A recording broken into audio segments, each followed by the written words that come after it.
Hello viewers, and welcome yet again to this episode of Dinner Guide. I'm your host Chef Andy, and today we're going to be stuffing some zucchini.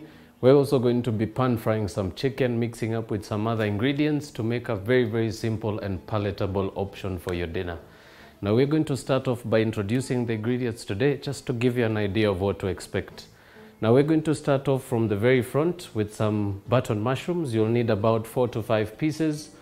You'll also require some, about a teaspoon rather of some dried chili. You'll also require a teaspoon of some paprika powder and a teaspoon of some coriander powder. You'll also require 3 to 4 pieces of some sun-dried tomato already drained. You'll also require a couple of garlic cloves and a tablespoon of some soy sauce. You'll also require some flat leaf parsley, some salt to season with, some red pepper pesto, 1 medium-sized zucchini, and of course some basil leaves. You'll also require 1 medium-sized onion, some feta cheese, some chicken that's already been chopped up very finely, some oil to cook with, some aluminium foil, and last but not least, some black peppercorns to crush. So we're going to take a very short break now, but when we do come back, I'm going to be showing you how to make your very own simple process of zucchini spaghetti. See you in a little while.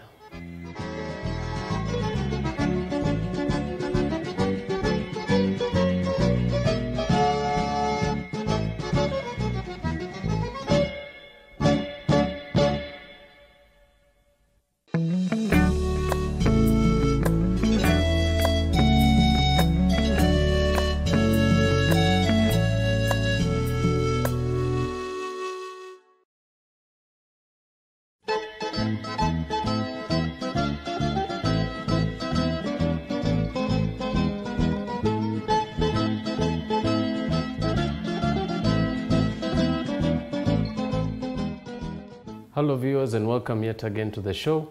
If you missed out on the introduction part of the show, we're basically going to be making some zucchini fries, and I'm going to start off this very simple process by heating up some water in a pot or a pan. So about 1 glass of water should do. Very important to mention, season your water with some salt.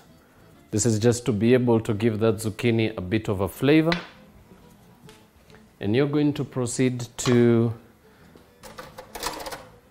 make your zucchini fries, or rather your zucchini spaghetti. So very simply, using a grater attachment, you're going to run your zucchini right from one end to the other, and this should be able to give you some nice long strips of zucchini.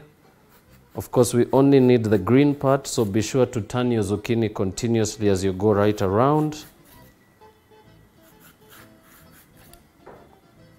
Proceed to do the same all the way until you get to the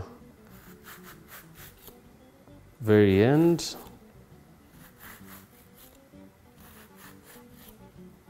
And you can also incorporate a bit of that white flesh, but of course making sure to not incorporate any of the seeds. And it's as simple as that. So we're going to proceed to discard the rest, and while our water proceeds to heat up, we're going to give that just a bit of time to come to the boil, and you can move your zucchini into a bowl. Now, one particular thing I like about this recipe, it's a very convenient one, especially for those of you who are looking at a very lazy kind of dinner at home, but of course very much looking also at something that's more nutritious and a little bit creative. This particular design of making zucchini will particularly appeal on the plate, and of course it also gives a nice beautiful creativity to the dish. You can also alternatively have some pasta as well. Do the same thing with the zucchini and mix it up. It actually gives it a nice, beautiful color. Now we're going to begin by heating up another pan on the end here.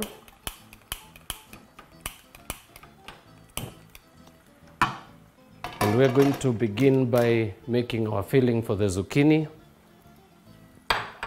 So very, very simply, we're going to begin by chopping up some ingredients.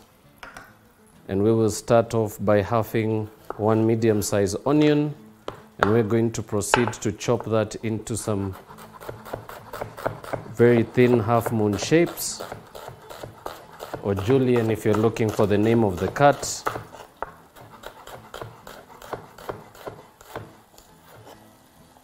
Right. So our water is now come to the boil. We're going to proceed to add our zucchini. And we're going to be blanching those for anywhere between half a minute to a minute in completion. Be sure to give it a mix, allowing for the water to come to the top level part of your zucchini. And making sure, of course, that all of your zucchini is submerged completely in the salty water. So very, very important to mention, always have a very simple strainer such as this one, or anything that can particularly aid you in cooling this off very, very quickly under some running water. I particularly like to use a metallic one because it also aids in keeping or rather it also really helps in reducing the heat much quicker. Plastic is also a very good alternative if you can be able to find one. So if you do have a plastic one of this kind, it will also be very handy for you. Right, so simple as that. Zucchini fries, or rather your zucchini spaghetti is now perfectly blanched. And we're going to proceed to turn off the heat.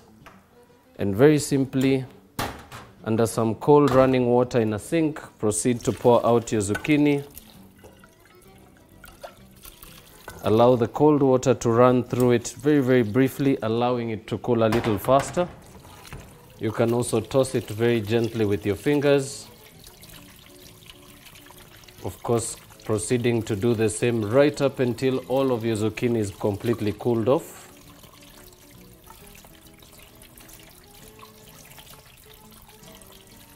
Right, and once that's cooled, proceed to give it a bit of a shake, allowing for any excess water to pour out. And you can leave that right over your pot on the side, giving it quite a bit of time to drain completely. And now to bring your attention back to the pan on the other end, it's now nice and hot. Proceed to add in some cooking oil. And we will also proceed to add our chicken. So using a spoon, proceed to move your chicken onto your pan. And you're basically going to keep cooking this until it's golden brown.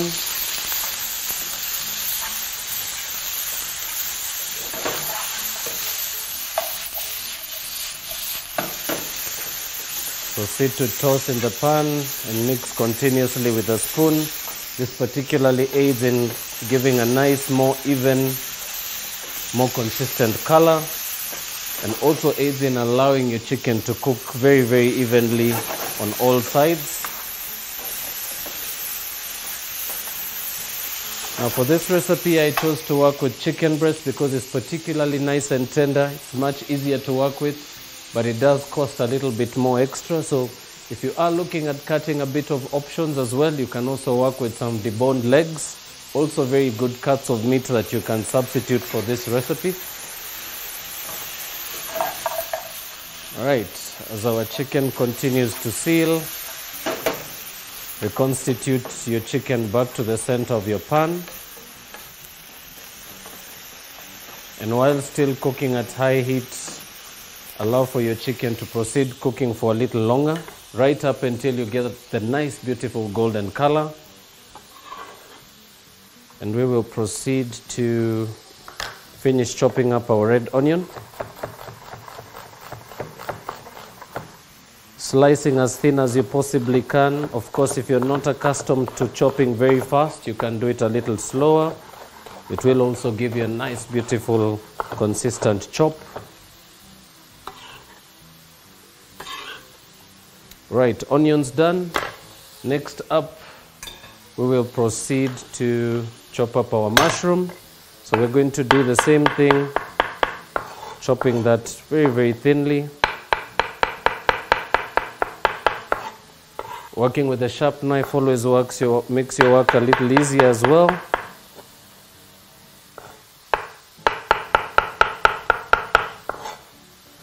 And proceed to do so until you get to the very end.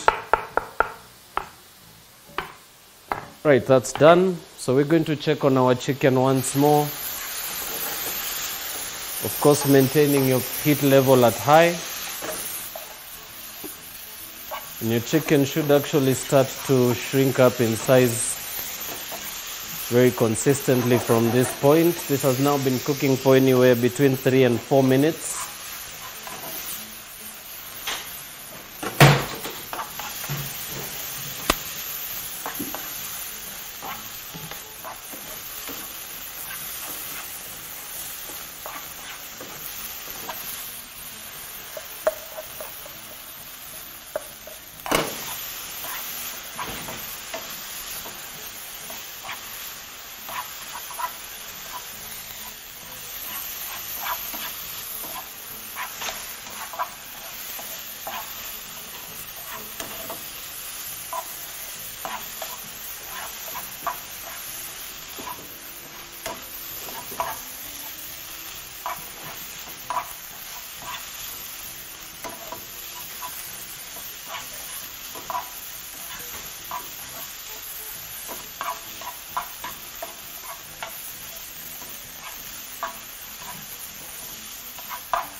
Right now your chicken is now perfectly browning. So this should take you a total of about 6 to 7 minutes at high heat.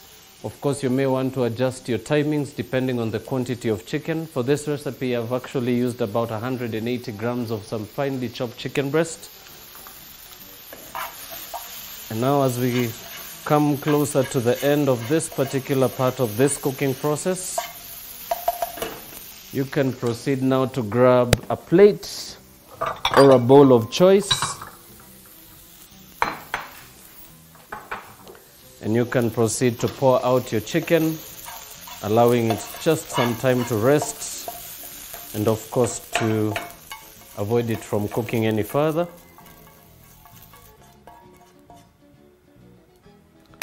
And we're going to be returning the same pan onto the heat. And we'll begin by adding a little more oil. Remember, you will be sauteing some of your other ingredients. And we're going to start this very simple process by sauteing our mushrooms. Proceed to also chop in about 3 to 4 cloves of garlic. Of course, slicing them very, very thinly. This particularly gives it a nice, beautiful appearance.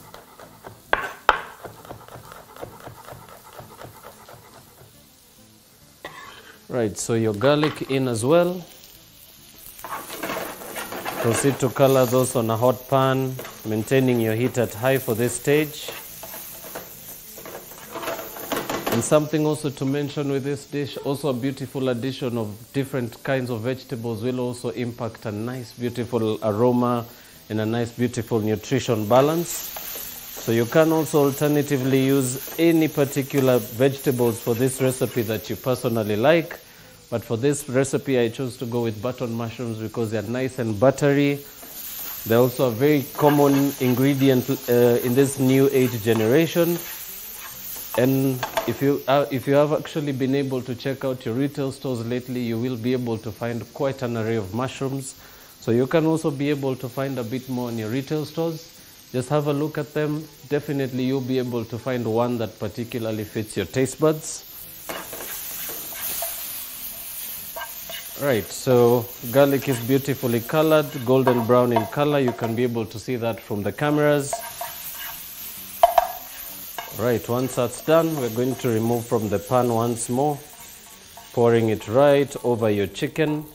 Remember, you will be mixing all these ingredients, so very importantly to just throw everything into one pan. And last but not least, we'll proceed to make the base for the beautiful dish that you're working on today. And for this, you will begin by adding your onions to your hot pan. And proceed to toss those, spreading them all around your pan to make sure to get a nice even cooking. And the wider the pan for this particular technique, the better, because it does allow for you to get a nice even color.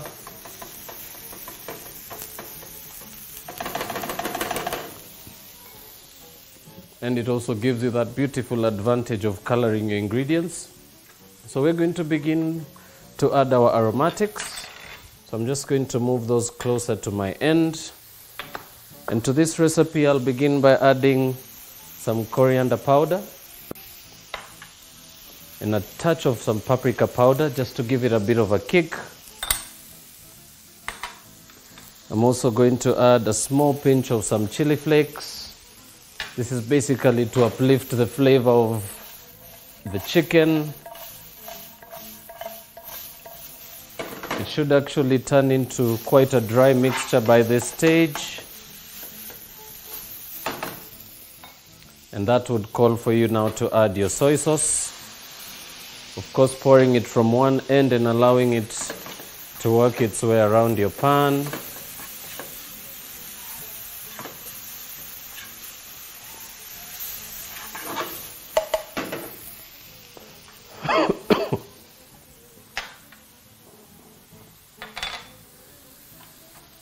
To that, we'll proceed to slice some 3 or 4 pieces of some sun-dried tomato.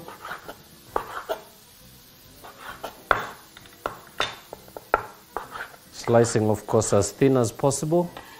Proceed to add those to your onion mixture in the pan. And last but not least, we'll proceed to add our pesto. So just proceed to scoop that into your pan.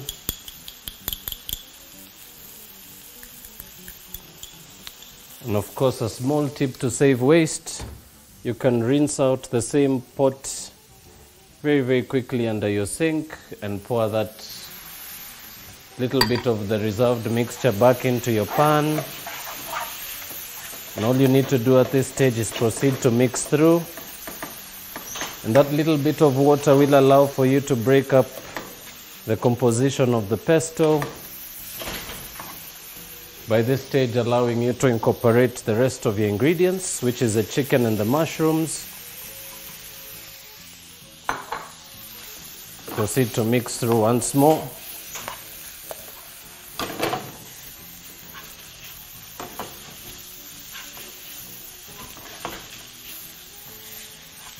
Mixing continuously at this stage to avoid any overcoloring or overcooking.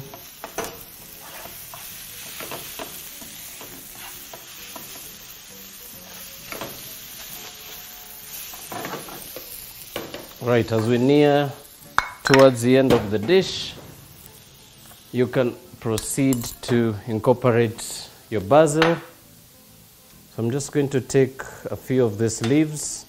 Of course, very important to detach them from the stem. So very, very simply break this beautiful soft leaves off. And you will proceed to chop those very, very finely.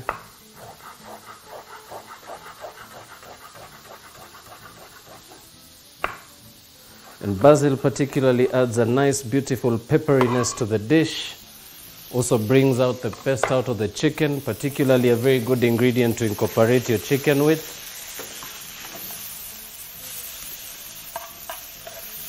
Proceed to mix through. Of course, you will be doing so right up until the liquid is completely absorbed. And you can now proceed to turn off your heat. And we will also be adding into that some flat leaf parsley. So very simply with a sharp knife, proceed to discard the stems to begin with, and begin by chopping that very finely as well. And this particular addition of green will aid in bringing a bit of color to your dish, as well as bringing a nice vibrant complement to the meal. And as soon as those go in, you may as well, you'll actually be able to get this beautiful aroma coming through. Proceed to mix through, allowing for your parsley to incorporate with the rest of the ingredients. And very, very importantly, before you finish, a bit of some crushed black pepper.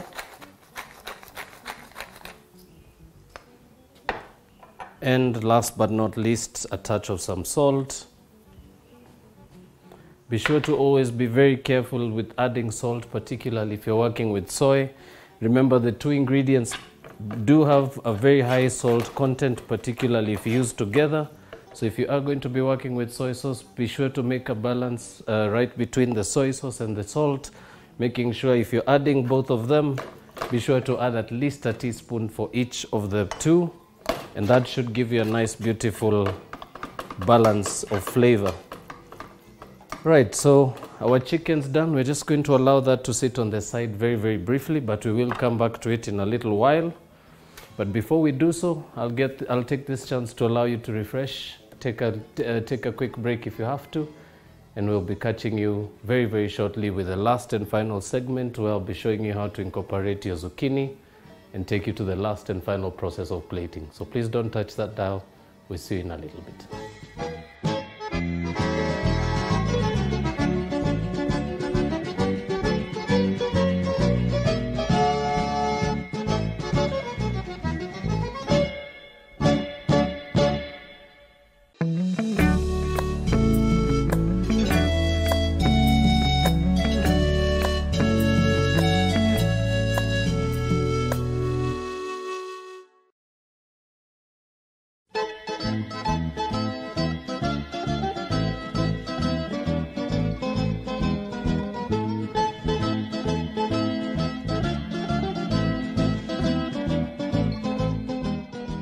Welcome back, viewers. We're right at the last and final segment of the show today.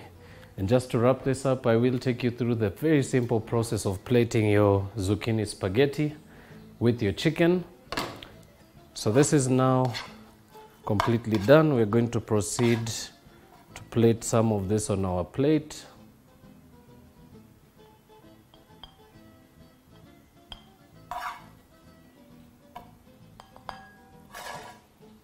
Of course, always being sure to mix up the ingredients before they hit your plate.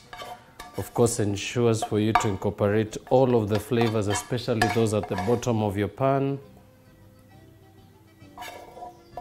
And very simply scrape out the rest of your ingredients onto the very top and centermost part of the plate.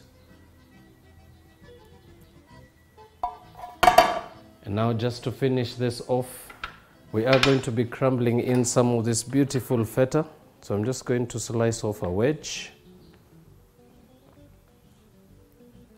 I'll slice that into 3 equal pieces. I'm also going to slice one small wedge as well that I am going to be crumbling right over the top. But before we get there, proceed to fluff up your zucchini with a pair of tongs. And proceed to plate that right over the top of your chicken mixture. And the particular derivative for the zucchini spaghetti name particularly comes from the style of grating the zucchini. Of course, having it nice and long does give you the impression of a spaghetti kind of impression. And that particularly will always serve as a nice alternative to having pasta-made spaghetti. And for those of you who are very vegetarian as well, and if you're looking for options that are nicely incorporated in using vegetables, this is a particular different technique of doing so. You can also alternatively blanch some carrots and grate them the same way. It will also add a nice, beautiful color and touch to your dish. So to finish off, I'm going to crumble up some feta by hand and just proceed to crumble those right over your dish. Feta particularly balances the richness of the chicken, and of course just adds a bit of a color and spark to your dish. And I will finish off this very simple meal by placing some nice pieces of feta right over the top. And that, ladies and gentlemen, is my simple take on zucchini spaghetti with some stir-fried chicken. I hope you've had fun today as much as I did, and I hope you're very much going to be able to try this on your very own at home. But for now, we have come to the last and final part of the show, bringing me to the stage where I say my goodbyes, wishing you a lovely, beautiful April holidays. And until the next episode, where we continue to bring you some nice, succulent and nutritious dishes from this very simple kitchen of ours, I am Chef Andy bidding you farewell. God's blessings, and see you soon.